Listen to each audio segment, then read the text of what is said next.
Bab 101. Ternyata ibu masih dendam. Andai aku berani menentang keputusan ibu, pasti sudah kubawa mereka kedua mantan mertuaku itu ke rumahku. Aku akan merawat mereka semampuku, dengan tanganku. Terserah kalau orang akan menganggap aku bodoh. Aku tidak akan peduli. Aku sayang pada papa. Sungguh, aku sayang padanya seperti ayahku sendiri.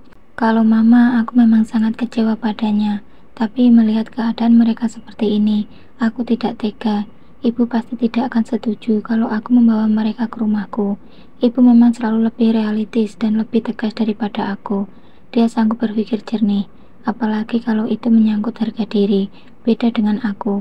Aku lebih mengutamakan perasaan saat ini, tanpa memikirkan dampaknya nanti, apalagi esok. Ibu bilang aku bodoh, malah bilang aku naif. Tidak ada yang bilang aku baik.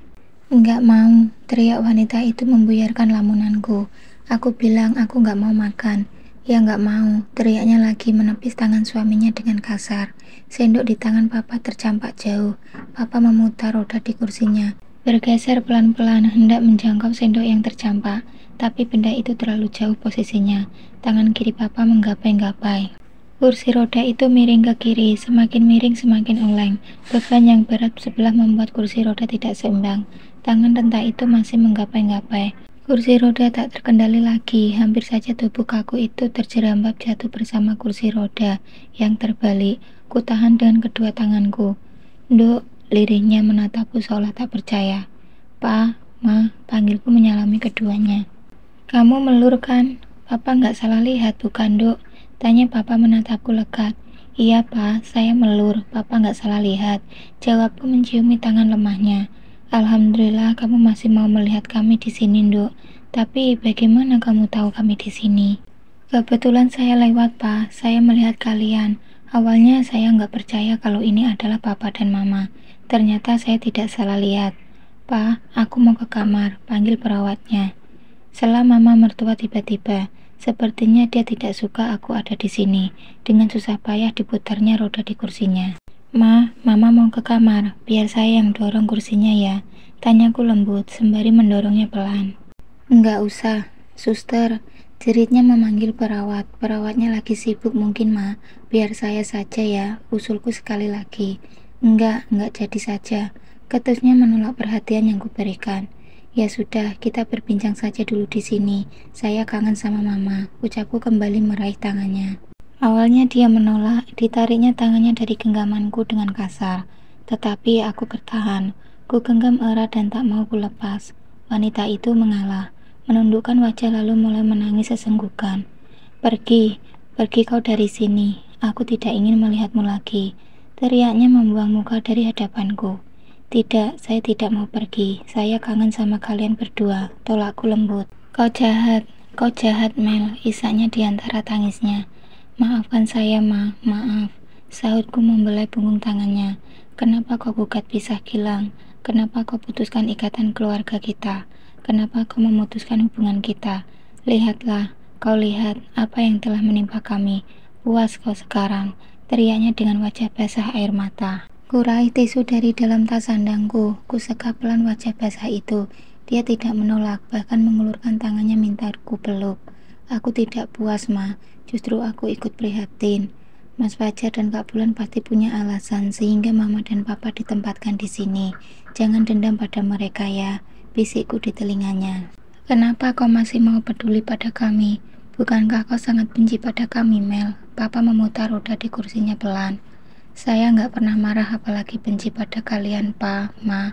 Saya menggugat pisah Mas Gilang karena memang saya tidak bisa lagi menjadi istrinya. Maafkan keputusan saya, Ma, Pa. Semua karena kesalahan kami, Nduk. Kami tidak becus mendidik dia, tidak bisa tegas terhadapnya. Beginilah akhirnya, lirih Papa. Sekarang di mana dia, Pa? Kalau saya boleh tahu. Tanyaku penasaran. Kami juga tidak tahu, Nduk. Maksudnya, tidak tahu gimana? Sergahku bingung. Kamu tahu kan, kalau Harum bebas dari hukuman akibat pembakaran dan penculikan itu? Ya, saya dengar kabar itu dari pengacara saya, jawabku. Sementara Ibu Harum dan si Yanto mendekam di penjara. Harum tinggal sendiri di kontrakan. Saat itu Mama masih dirawat di rumah sakit. Gilang izin mau nengok Harum, sampai hari ini tidak datang lagi. Oh, berarti dia sama Harum, Pak. Sudah dicari Kak Bulan ke kontrakannya. Mereka sudah tidak di situ lagi. Kata tetangganya sudah pindah. Ditambah datangnya panggilan sidang kasus penusukan itu. Mungkin untuk menghindari itu, dia menghilang entah kemana, Nduk. Oh, begitukah? Makanya Mas Fajar dan Kak Bulan menitipkan kami sementara tinggal di sini, Mel. Mereka akan segera menjemput kami lagi. Mungkin nanti sore.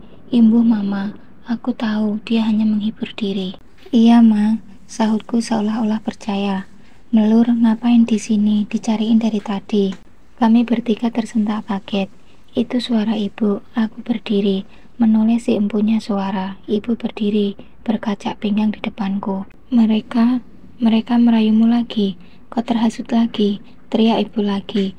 Mengagetkan beberapa orang yang ada di tempat itu. Bik Lastri dan anaknya datang terkopoh-kopoh. Kita ke sini untuk menemui Bik Lastri, bukan menjenguk orang jompo ini. Ibu, sudah, tenang dong. Bujukku mencoba menenangkannya. Kenapa kau bisa bertemu mereka di sini? Kau mencarinya? Kau belum puas disakiti oleh mereka, hah? Pergilah, Mel. Yang dikatakan ibumu benar, Nduk. Tolong dorong saya mau masuk ke kamar, Pak, kata Mama kepada Mas Jajang. Mas Jajang, anak bungsu Bik Lastri, adalah petugas di panti itu. Dihampiri kedua pasiennya sambil tersenyum lembut. Mereka penghuni panti ini. Dek Melur kenal mereka, tanya Mas Jajak menatapku. Gimana nggak kenal? Ini adalah keluarga yang telah menghancurkan hidupnya. Heran kok bisa jadi penghuni panti jompo ini. Mana anak-anak situ yang katanya hebat-hebat semua? Ibu mulai mengejek lagi. Mungkin rasa kesal dan amarah ibu belum juga terobati. Melihat sosok papa dan mama membuat lukanya berdarah lagi. Kebetulan aku lihat mereka, Bu. Jangan kasar dong. Kasihan kan mereka. Coba ibu lihat bagaimana memprihatinkan hidup mereka sekarang. Masa ibu dendamnya nggak reda-reda sih? Bujukku lagi. Akhirnya ibu diam. Maaf ya, Pak, Ma. Ibu sangat terluka dengan kejadian yang menimpa rumah tangga saya. Papa dan Mama baik-baik di sini ya. Saya janji akan sering-sering mengunjungi kalian di sini. Dan Mas Jajak ini masih keluarga kita. Kalau ada apa-apa, beritahu dia saja. Mas Jajak yang akan menyampaikan ke saya. Iya kan, Mas Jajak? Kataku menenangkan suasana. Bab 102. Kutolak lelaki pilihan ibu. Fajar dan Bulan pasti akan mengeluarkan kami dari sini kok, Mel.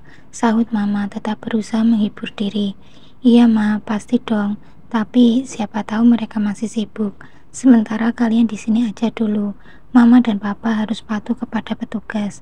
Harus banyak makan supaya kuat saat dijemput nanti ya. Kau serius akan sering datang ke sini? Mama menatapku memelas. Kini ku tahu dia sudah yakin kalau anak-anaknya tidak bakal datang menjemputnya. Janji, aku janji, asal Mama mau patuh dan mau makan, tegasku. Fajar dan Bulan tidak akan datang, Mel. Mereka bohong. Lirihnya kembali berurai air mata. Hei, anak kebanggaan situ udah membuang orang tuanya sendiri. Dulu juga hanya Melur yang peduli sama kalian. Melur malah kalian sia-siakan. Sekarang kembali Melur yang kalian harapkan untuk nengokin kalian, iya kan? Nggak tahu diri banget. Ketus ibu. Maaf, kami benar-benar menyesal. Kami yang salah. Isak Mama sesenggukan. Ya udah bagus, kalau tahu salah, buktikan kalau kalian itu memang sudah berubah. Aku akan mengizinkan Melur nengoki kalian di sini sesekali, tapi jangan pernah hasut anak saya lagi. Melur itu bodoh, naif, mudah dipengaruhi. Aku akan terus-menerus mendampingi dia. Kalau tidak kudampingi, anak ini bakal hancur lagi dibodohi orang. Ibu ternyata mau menerima juga. Syukurlah, meskipun dia keras dan tegas, ternyata dia memiliki hati nurani. Terima kasih, Mbak. Terima kasih banyak. Saya minta maaf ya atas semua yang telah lalu. Mama mengambil tangan ibu, lalu mengguncang-guncangnya penuh haru. Sesekali jika akan kami ajak juga, nengokin kakek dan neneknya. Kata ibu lagi membuat papa dan mama semakin terharu. Mereka menangis saling berpelukan. Betapa lega hati menyaksikan mereka. Akhirnya mau saling memaafkan. Kami mengantarkan mereka ke kamarnya. Berbagai pesan kusampaikan kepada kedua mantan mertuaku itu sebelum meninggalkan mereka. Aku dan Mas Jajak kembali ke tempat ibu dan Bik Lastri menunggu.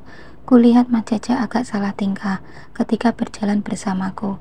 Entah kenapa dia terlihat begitu tegang, seolah-olah baru kenal saja. Padahal kami sudah sangat saling kenal sejak masih tinggal di desa dulu. Betah kerja di sini, Mas? Tanyaku memecah kekakuan. Betah, biasa aja. Hehehe. Pria itu cengengesan. Kulihat peluh merembas di keningnya. Syukurlah, ucapku melemparkan senyum. Ku percepat langkah menuju lokasi ibu dan Bik Lastri. Mas Jajak juga mempercepat langkah di belakangku. Mel, Bibi acungi jempol buat kamu karena berani menggugat pisah suami kamu.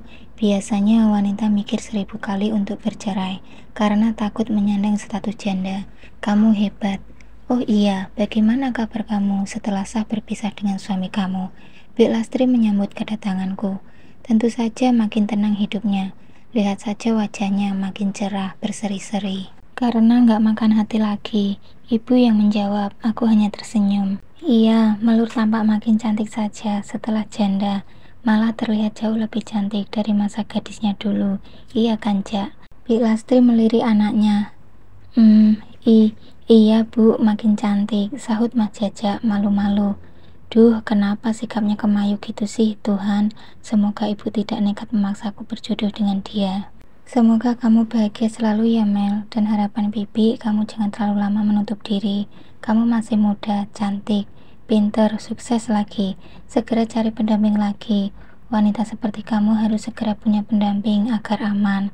Kalau tidak, kamu tahulah yang namanya janda pasti banyak gak enaknya. Bik Lastri mulai menggiring pembicaraan. Gak enak kenapa, Bi? Tanyaku penasaran. Tapi dia memuji-muji karena aku berani memutuskan menjadi janda. Sekarang dia bilang yang sebaliknya tentang status janda. Ya, kamu tahu sendiri kalau janda itu pasti dicap negatif oleh masyarakat.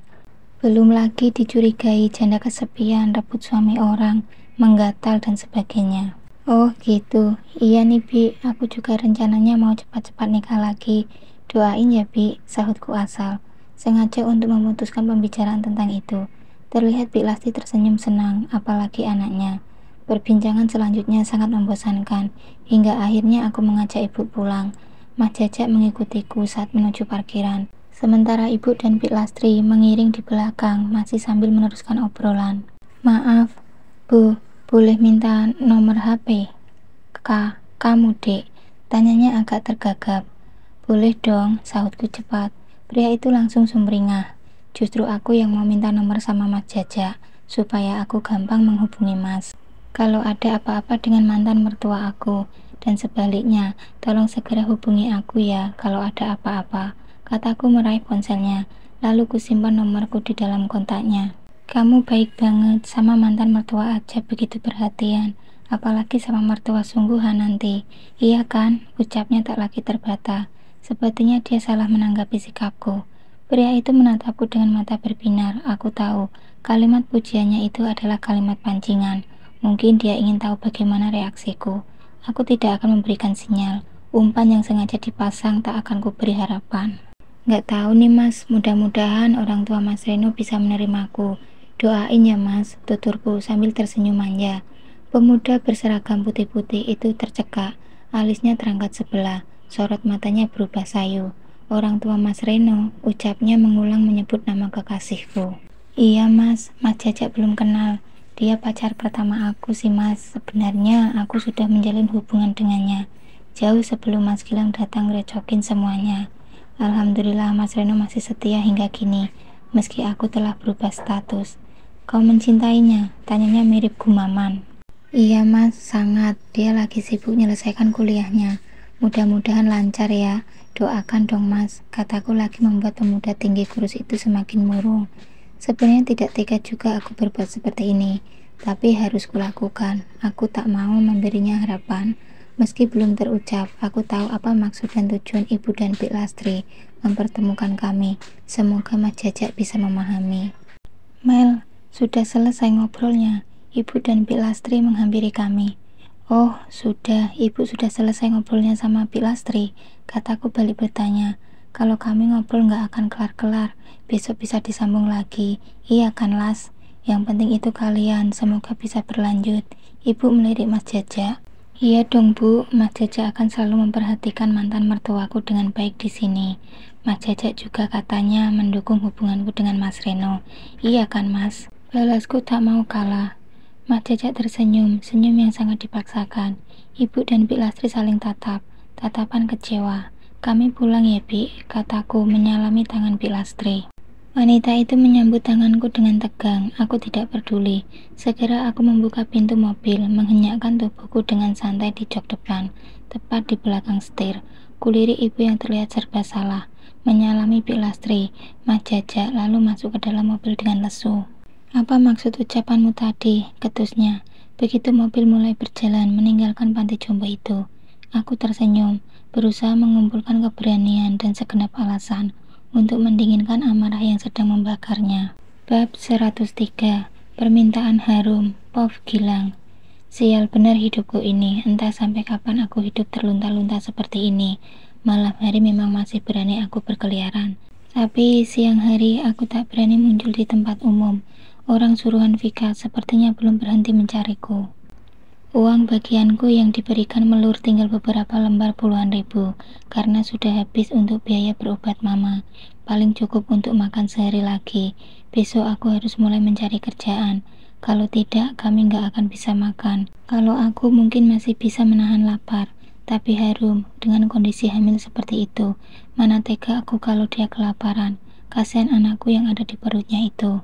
Hasil penjualan mobilku yang sudah habis kandas untuk bayar hutang sama teman-teman dan biaya pembebasan Harum. Ku tatap lembut kekasihku. Mulutnya sibuk mengunyah jajanan kuaci yang dibelinya di warung depan. Sengaja dia memilih jajanan itu. Katanya murah, isinya banyak, jadi awet dan tahan lama. Kasihan dia, demi cintanya padaku, dia rela hidup menderita seperti ini. Beruntung janjiku untuk menikahinya sudah kuwujudkan, meski hanya nikah secara siri. Yang penting kami sudah sah menikah secara agama, meski belum sah secara hukum. Jika aku mendapat pekerjaan yang bagus, punya uang cukup, aku akan menikahinya secara hukum, buat pesta sederhana, setelah aku jemput mama dan papa ke panti jompo tentu saja. Tetapi entah kapan hal itu akan terwujud. Mencari pekerjaan dengan status buronan seperti sekarang ini sangat sulit. Mana ada orang yang menerima tenaga kerja buronan. Vika, perempuan bodoh itu begitu bernafsu ingin memenjarakan aku. Siska juga, sok-sokan mau nuntut dengan tuduhan. Dia sendiri yang mengundang aku datang ke hotel itu. Dia sendiri yang menyerahkan dirinya untukku. Memang betul, aku merayunya. Jujur, aku juga menjumpunya.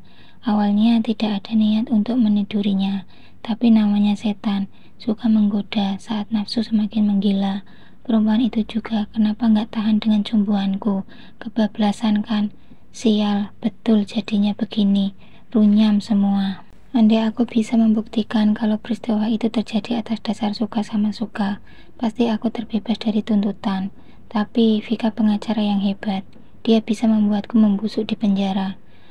Seandainya aku punya pengacara sehebat dia juga. Tapi tidak mungkin. Aku kere sekarang. Pakai apa aku akan membayar? Aku tak punya apa-apa. Harum rupanya telah menghabiskan kuacinya. Dengan gerakan gemulai, istri cantikku menghampiri. Sahutku merenggangkan tangan sebagai isyarat agar dia merebahkan diri di sampingku. Segera dia menuruti permintaan isyaratku. Dibaringkannya tubuh indah itu dengan posisi kepala di lenganku. Ruangan yang kami sewa bulanan ini hanya sebuah kamar sempit, muat untuk kami tidur berdua saja.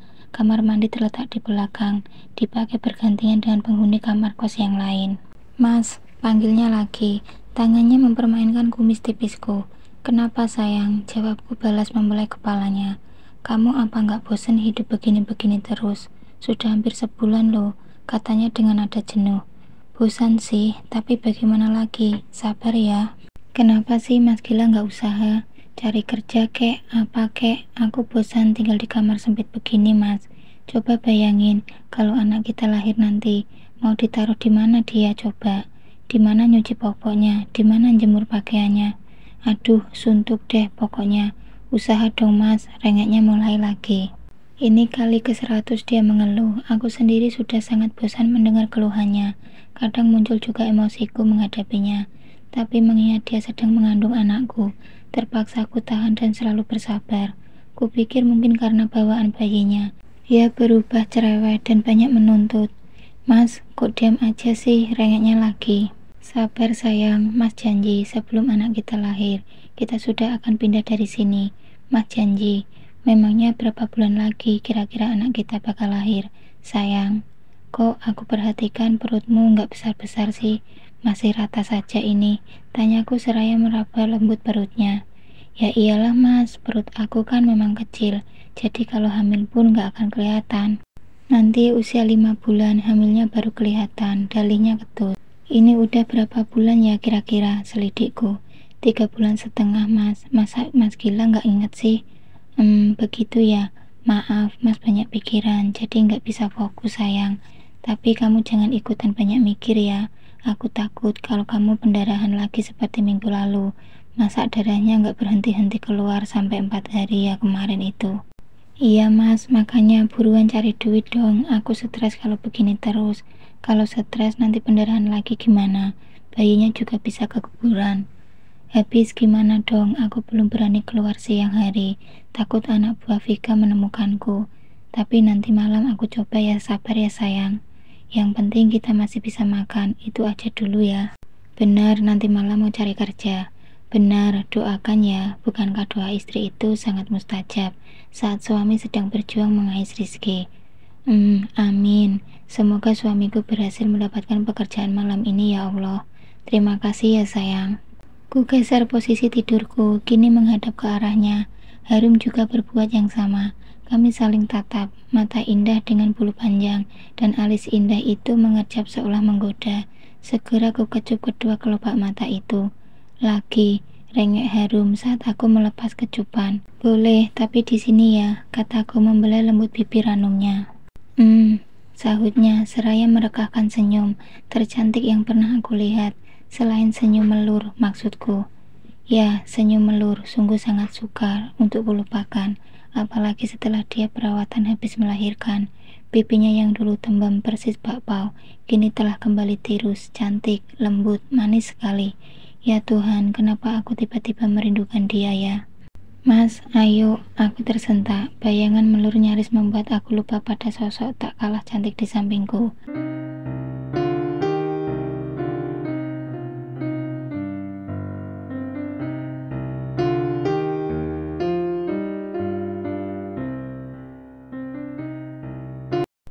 Bab 104.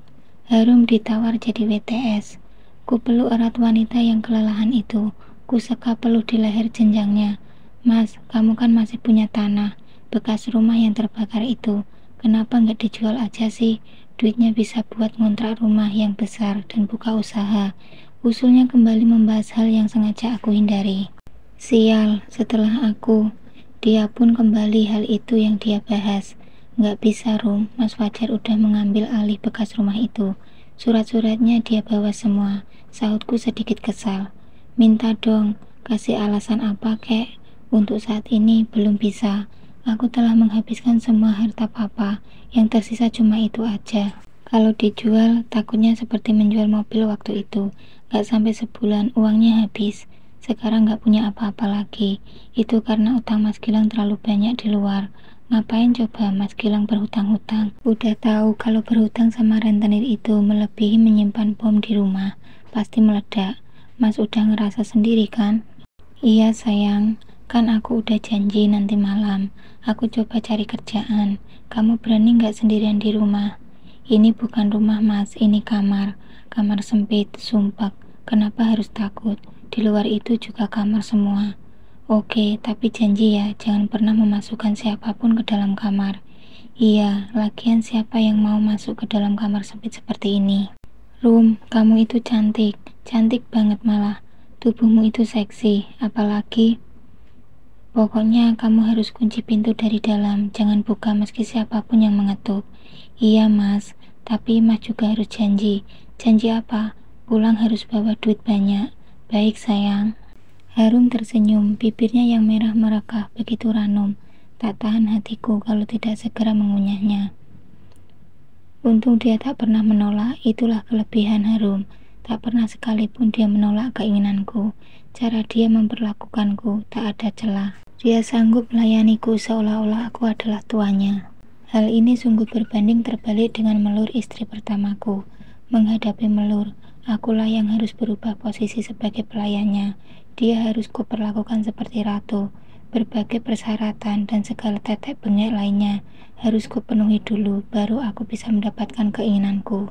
Kalau masalah cinta, jujur, cinta ini hanya untuk Melur saja. Aku masih sangat mencintainya. 10 perempuan seperti Harum pun tak akan dapat mengambil posisi Melur di hatiku. Sayangnya aku sangat butuh Harum. Aku butuh perempuan seperti dia. Karena itulah aku tak sanggup berpisah dengannya.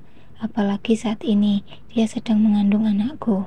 Dalam hal kehamilan saja mereka berbeda jauh. Kalau Melur dulu teramat banyak pantangan dan peraturan, baru dan dadanya tak boleh ku sentuh lagi dengan bebas. Beda dengan Harum, istriku yang ini biasa saja, tidak ada perubahan apa-apa, tidak ada pantangan dan peraturan yang membatasiku.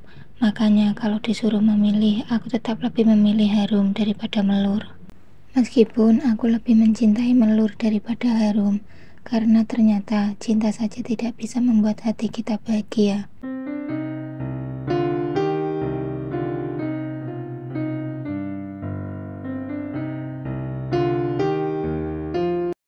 Sudah 3 hari aku mencoba mencari pekerjaan di malam hari, namun hingga malam ini tidak juga aku menemukan suatu pekerjaan yang pas.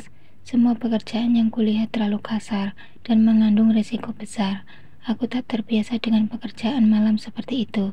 Beruntung ada teman yang kasihan dan mau memberiku uang, meski hanya cukup untuk makan, tapi lumayan bisa bawa uang untuk pulang. Setidaknya ada yang aku serahkan buat Harum. Gimana, masih nolak juga dengan kerjaan yang aku tawarkan? Tanya Alek menepuk punggungku. Alek adalah bos besar di daerah situ. Dia terkenal dengan punya uang banyak dan royal pada anak buah. Itu sebab anak buahnya semua setia. Kalau pekerjaan itu aku nggak mau, Lek. Resikonya besar banget loh. Kalau tertangkap mampus aku, tolakku. Jadi, kau mau kerja apa? Kalau sama aku kerjaan yang ada ya cuma itu. Tapi kalau kamu mau, ada cara gampang dapat duit tanpa kamu kerja. Mau nggak? Katanya sambil memilin kumis. Apa itu? Nggak ada hubungannya dengan narkoba kan? Enggak lah, kita juga nggak mau main-main dengan narkoba. Resikonya berat. Pekerjaan apa? Tanya aku penasaran. Jangan tersinggung ya, ini hanya usul. Usul apa? Cepat beritahu. Istrimu. Kenapa istriku? 1 jam 1 juta. Kau mau? Bangsat kau. Kau pikir istriku? Teriakku kaget. Alek terkekeh saat hatiku mendengar usulnya. Aku tahu apa yang dibilangnya itu memang betul. Pasti ada laki-laki bangsat yang mau membayar seharga itu terhadap perempuan seperti Harum. Tapi apa dia pikir aku akan mengizinkan? Langkahi dulu mayatku. Udahlah Lang, menyerah sajalah. Nggak malu apa makan dari belas kasihan orang terus? Sindir Alek setelah tawanya reda. Oh, jadi kau nggak ikhlas ngasih aku uang selama ini? Bukan nggak ikhlas, tapi kan lebih baik punya uang dari penghasilan sendiri daripada dari belas kasihan orang. Meskipun itu dari hasil jual istri sendiri, begitu. Nggak usah munafik lah, aku tahu istrimu itu juga hasil selingkuhan. Iya kan? Sebelum selingkuh sama kamu, bisa saja dia sudah tidur dengan banyak laki-laki. Apa salahnya sekarang begitu lagi? Bedanya sekarang kau dapat duit. Cukup, Lek. Tanganku kok gatal ya mendengar ocehanmu. Ancamku mulai tersinggung. Jangan emosi kawan. Terima sajalah, aku bersedia kok jadi pelanggan pertama. Nih 1 juta, setuju. Alek mengeluarkan 1 ikat uang merah. Seketika pandanganku gelap. Alek yang selalu menolongku itu kulihat berubah menjadi seekor tikus busuk. Tak ayal tangan dan kakiku melayang. Ku hajar dan ku terjang tikus busuk itu sampai lumat. Aku masih terlelap. Bukan, aku bingung apakah aku barusan tidur atau pingsan. Gonggongan suara binatang memekakkan telinga. Aku terbangun karena suara itu. Sepertinya itu suara gonggongan anjing. Ups, ada anjing di dekatku. Aku paling jijik dengan binatang. Yang satu ini, aku harus menghindar. Bau busuk menyerang cuping hidung. Aku ingat bau khas ini akan tercium saat aku melintas tempat pembuangan sampah. Sinar mentari terasa hangat menerpa kulit. Ada cahaya silau yang menyerang mata. Ku coba membuka kelopaknya. Perih, mataku sulit untuk dibuka. Aku menyerah. Binatang menjijikkan itu masih belum pergi juga. Ku rasakan lidahnya mulai menjilat wajahku. Air liur bercampur lendir membasahi pipi dan kening. Perutku mual, aku mau muntah, tapi tak bisa bergerak. Apa yang harus aku lakukan? Otak sepertinya tak sanggup bekerja seperti biasa. Dia tak sanggup memerintahkan saraf tubuh untuk mengerjakan apa yang kuingin. Jangankan untuk bergerak, untuk berpikir saja aku tak sanggup. Di mana aku? Apa yang terjadi padaku? Ku coba menggerakkan tangan, namun terasa sangat berat. Semua otot tubuh kurasakan sakit. Engsel di setiap persendian seolah terlepaskan. Perih dan ngilu, menusuk sampai ke tulang. Kenapa aku ini? Binatang menjijikan itu masih belum pergi. Perutku mual, aku memuntah, tapi tak bisa bergerak. Apa yang harus aku lakukan?